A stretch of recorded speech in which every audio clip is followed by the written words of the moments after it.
हे everyone, welcome और welcome back to Raksha unplugged. कैसे हैं आप लोग? तो पॉडकास्ट में बात करने वाली हूँ अंशु के बारे में। ऑल्सो थोड़ा थोड़ा उनकी भाभी के बारे में भी बात करेंगे। लेकिन उससे पहले आप लोग चैनल पर नए हो या अभी तक आपने हमारे चैनल को सब्सक्राइब नहीं किया है तो सब्सक्राइब कर लो। बहुत सारे लोग ऐसे हैं जो सर्च करके आते हैं, देखते हैं, लेकिन सब्सक्राइब नहीं करते हैं। तो प्लीज़ सब्सक्राइब ज़रूर कर लेना। डेली सर्च करने से अच्छा है नोटिफिकेशन आपको आएगी और आप देख लोगे। और वैसे भी सब्सक्राइब करने में पैसे नहीं लगते हैं और ना ही आपका टच खराब हो जाएगा भाई। तो जल्दी से सब्सक्राइब कर लो, जल्दी से दबा दो सब्सक्राइब वाले बटन को। तो चलो शुरू करते हैं। तो एक रील आई थी अंशु की, जिसको लेकर बहुत ज़्यादा सोशल मीडिया पर बवाल हुआ है, क्योंकि उस रील में उन्होंने अपने थोड़े से बाल ऐसे कट करके और वो रील क्रिएट किया है। वो एक प्रमोशनल वीडियो था। क्या होता है, कैसे होता है प्रमोशन, कैसे वर्क करता है, वो भी हम यहाँ पर आपको बताएंगे, क्योंकि हम एक्सप्लेन बहुत अच्छा करते हैं। तो वो भी हम आपको यहाँ पर बताएंगे। तो हुआ क्या है कि उन्होंने क्योंकि बाल काटे हैं और कुछ दिन पहले उनकी जो भाभी हैं उन्होंने भी बाल काटे थे, तो उसको लेकर एक बहुत बड़ा मुद्दा क्रिएट हुआ है। ज़्यादातर लोग, मैंने देखो ज़्यादा किसी के वीडियोस नहीं देखे हैं, बट मुझे कमेंट बहुत रिसीव हुए हैं कि उसके बाल काटने पर काफ़ी ज़्यादा बवाल हुआ है। कुछ ऐसा मतलब लोग बोल रहे हैं, मैंने कमेंट्स भी देखे हैं कि तेरा कौन सा पति मर गया है जो तू बाल काट रही है, और ये है वो है फलाना ठिकाना, बहुत सारी ऐसी बातें मैंने कमेंट्स, मेरे पास स्क्रीनशॉट्स आए ऐसे करके। तो पहली बात तो यार, उसने प्रमोशन किया है। प्रमोशन के लिए उसने जो स्क्रिप्ट लिखी होगी, क्या होता है ना कि जब आपके पास कोई कंपनी आती है, बात करती है, प्रमोशन की बात होती है, तो वो पहले आपसे कोटेशन वगैरह लेती है, आप कितना चार्ज करोगे, क्या करोगे, या फिर जो भी चीज़ें होती हैं, या फिर पीपी वाला भी सिस्टम होता है। तो एक स्क्रिप्ट होती है जो लिखनी होती है और वो अप्रूव करानी होती है उस कंपनी से। तो हो सकता है कि जो अंशु है उन्होंने वो स्क्रिप्ट लिखी होगी, और इस तरीके की रील्स बहुत लोगों ने क्रिएट कर रखी है कि वो बाल चॉप करके दिखाएंगे कि मुझे बार बार बाल काटने पड़ते थे, या फिर वो ये बताएंगे कि मैंने हेयर ग्रोथ सीरम ज़्यादा इस्तेमाल किया तो मेरे इतनी जल्दी जल्दी बढ़ते हैं कि मुझे काटने पड़ते हैं क्योंकि मैं मैनेज नहीं कर पाती हूँ इतने बालों को। तो इस तरीके की रील्स बहुत सारी हम लोगों ने देख रखी हैं ऑलरेडी। जो लोग अगर सोशल मीडिया पर हो और आप लोगों ने कभी भी रील स्क्रॉल की होगी या फिर आपने किसी हेयर ग्रोथ सीरम का ऐड देखा होगा, तो आपने ये चीज़ें बहुत देखी होंगी, जहां ये बताया जाता है कि मेरा हेयर ग्रोथ बिल्कुल भी नहीं थी, अब इतनी हो गई है कि बढ़ रही है तो मुझे काटना पड़ता है क्योंकि मैं ये सीरम इस्तेमाल कर रही हूँ। तो ये सेम जो है स्क्रिप्टिंग चलती है इन जैसे जो एड्स होते हैं ना, सीरम वाले, बेसिकली हेयर ग्रोथ सीरम वाले। तो वही सेम चीज़ अंशु ने भी देख रखी होगी, और जब अंशु को एडवर्टीजमेंट करने का मौका मिला तो उसने वही स्क्रिप्ट अप्रूव कराई होगी, या खुद से उसको लगा होगा कि ये अच्छा जाएगा, अच्छा बैठेगा। अच्छा, जब प्रमोशन आपको करना होता है ना, तो आप बहुत पहले से डिसाइड करते हो। ऐसे नहीं होता है कि आप एकदम से कर दोगे कोई चीज़। अप्रूवल बहुत पहले से चलता है, फिर एक डेट डिसाइड होती है कि इस दिन हम ये रील डिलीवर करेंगे और ये चीज़ें करेंगे, तो वो चीज़ होती है। तो उसने वो चीज़ कर दी, लेकिन अब उसी के क्या हुआ, आसपास भाभी जी ने भी हेयर कटिंग कर ली। तो अब उससे इस चीज़ को कनेक्ट करके देखा जाने लगा, भाई वो ना तो वीडियो में ये बोली है कि मुझे डिप्रेशन है और इसलिए मैं हेयर कट कर रही हूँ, ना उसने ये बोला है कि मैं बहुत दुखी हूँ और मुझे अच्छा नहीं लग रहा है। उसने मतलब ऐसा कुछ भी नहीं बोला अपने वीडियो में जिसको लेकर इतना बवाल क्रिएट किया जाए। अब सबसे बड़ा मुद्दा जो लोग बोल रहे हैं कि तुम्हारा कौन सा पति मर गया है जो तुम बाल काट रही हो, जब तुम्हारा पति मर जाए तब तुम बाल काटना, ऐसा भी कुछ लोगों ने बोला है। तो पहली बात यार, पति के जाने पर बाल काटने वाली प्रथा कब चलती थी आपको मालूम है ना? है ना, मालूम है ना? पहले तो ऐसी प्रथाएं भी चलती थी, जब पति जाता था ना तो साथ में सती करा दिया जाता था उनकी पत्नियों को। तो वो सब जो प्रथाएं हैं ना, वो समाप्त हो चुकी हैं। और अगर ऐसी ही बात थी कि पति के जाने पर बाल काटे जाते हैं, तो फिर हमारी जो भाभी जी हैं उन्होंने ना तो पहले पति के जाने पर बाल कटवाए, ना तो दूसरे पति के जाने पर बाल कटवाए। उनको अभी अचानक से बाल काटने का फितूर जागा, या जो भी कहो, वो कह रही हैं कि मैंने डिप्रेशन में काटे, जो जिनको वो अब बहुत ज़्यादा फ्लॉन्ट कर रही हैं। तो उन्होंने कौन सा पति के जाने पर काटे थे जो आप उसको उससे कनेक्ट कर रहे हो?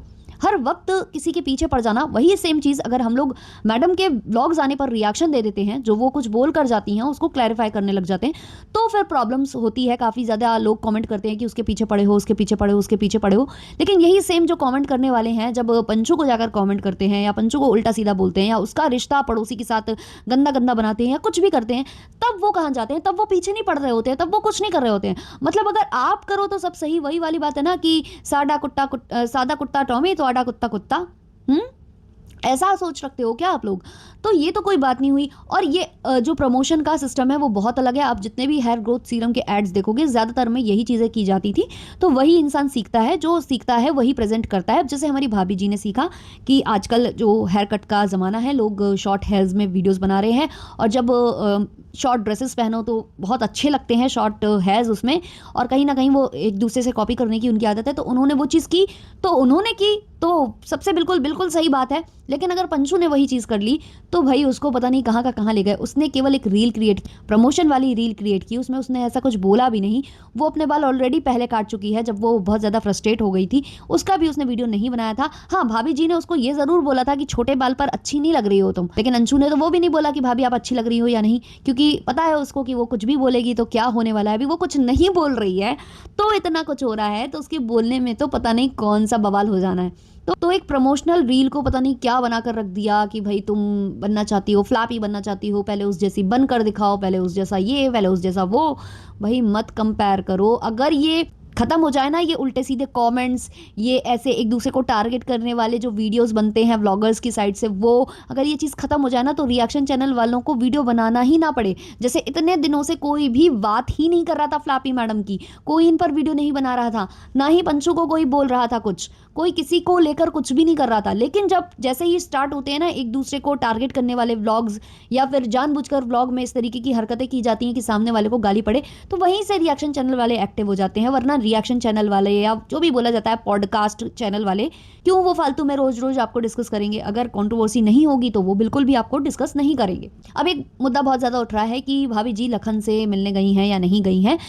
तो मैं बता दूं कि ये बातें ऐसे हवा में नहीं बोल रही हैं। जो इनका भाई है उसने ही ये सारी चीज़ें ना एक तरह से कहें तो एक्सपोज कर दी हैं कि वो लोग वहीं गए हैं, क्योंकि जो उनके क्षेत्र है जो लखन भैया का, उनके बाहर का ही वीडियोस, उनके घर के बाहर के जो गार्डन एरिया है या जो उनका कंपाउंड एरिया है, जो अंदर का एरिया है उनके, जो जिस वो उसमें रहते हैं, अरे जिस लोकेशन में वो रहते हैं, वहाँ के जो वीडियोस हैं और फोटोज़ हैं वो शेयर किए जा रहे हैं जो फ्लैपी मैडम है उनके भाई के द्वारा। इसके अलावा भी फ्लैपी मैडम ने अपने वीडियो में बोला था कि वो कहीं जा रही हैं, और उसी टाइम पर मैंने लखन का वीडियो भी देखा था जहाँ वो ऐसा कुछ बोल रहे थे कि भगवान तक को यहाँ पर धरती पर आकर काफ़ी कुछ झेलना पड़ा है, लेकिन उसके बारे में बार बार बात करने से कुछ नहीं होगा, उसको छोड़कर आगे बढ़ना चाहिए वगैरह वगैरह। तो वो कहीं ना कहीं मुझे लगा था कि वो फ्लैपी के लिए है। इसके अलावा भी कुछ चीज़ें आई थी, क्लिप्स मेरे सामने आई थी, तो वो भी मैंने देखी हैं। उसके बाद ही हम लोग ये चीज़ें बोल रहे हैं, ऐसे हवा में नहीं बोल रहे हैं। हाँ, वो अलग बात है कि अब क्योंकि मैडम को गुस्सा बहुत जल्दी आ जाता है, गुस्सा होने के बाद हो सकता है कि व्लॉग ना आए, बट हाँ ये चीज़ है कि ये लोग वहाँ गए हुए हैं। इसका कहीं ना कहीं उनके जो भाई है उसके इंस्टाग्राम आईडी से ये चीज़ अपने आप एक्सपोज हो गई है कि वो वहाँ गई हैं। वरना तो हम कुछ भी लगा सकते थे अंदेशा की, जैसे शिवपुरी गई हैं तो हो सकता है ग्वालियर जाकर भी चीज़ें सॉर्ट आउट करने की कोशिश कर रही हों वो हमारी जो उनकी फ्रेंड हैं शिवी, उनके साथ। बट जहाँ तक इधर से जब आया है कि वो नोएडा वाली लोकेशन और वो सेम जगह से वीडियोस और फोटोज़ आना जहाँ से कभी लखन और इनके आते थे, उनकी वाइफ के आते थे, तो उससे बहुत ज़्यादा ये मतलब लग रहा है कि ये लोग गए हैं। अभी भी कई लोग कमेंट कर रहे हैं कि नहीं नहीं ऐसा नहीं है, कुछ लोग कमेंट कर रहे हैं कि नहीं ये है, आज जो शाम है शाम तक व्लॉग आ जाएगा। तो जो भी होगा यार, आप भी यही हो, हम भी यही हैं, देखते हैं क्या होता है क्या नहीं होता है। वैसे ही मुझे ऐसा लग रहा है कि ये जो लखन भैया के पास जाया जा रहा है वो इसलिए जाया जा रहा है क्योंकि लखन भैया का नाम इस बीच कंट्रोवर्सी में बहुत ज़्यादा आया था। बोला जा रहा था कि जो लखन भैया हैं वो साथ नहीं दे रहे हैं, लखन भैया ने इनको सपोर्ट करना बंद कर दिया है वगैरह वगैरह।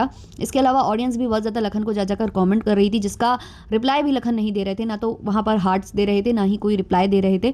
तो हो सकता है मैडम को लगा हो कि मुझे एक बार भैया से मिल लेना चाहिए और चीज़ें क्लियर कर लेनी चाहिए।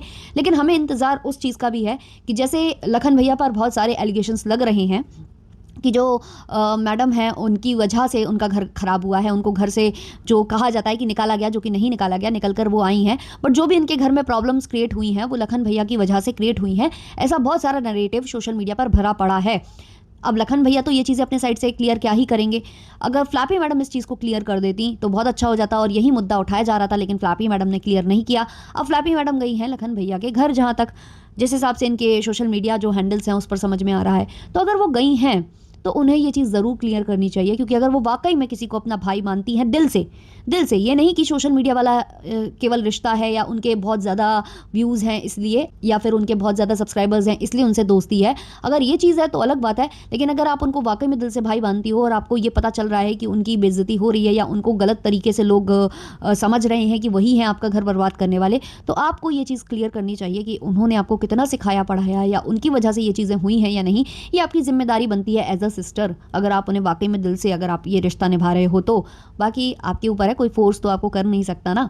तो ये था आज का पॉडकास्ट। अच्छा लगा हो तो लाइक शेयर सब्सक्राइब कर देना। मिलते हैं नेक्स्ट वाले पॉडकास्ट में, तब तक के लिए बाय बाय।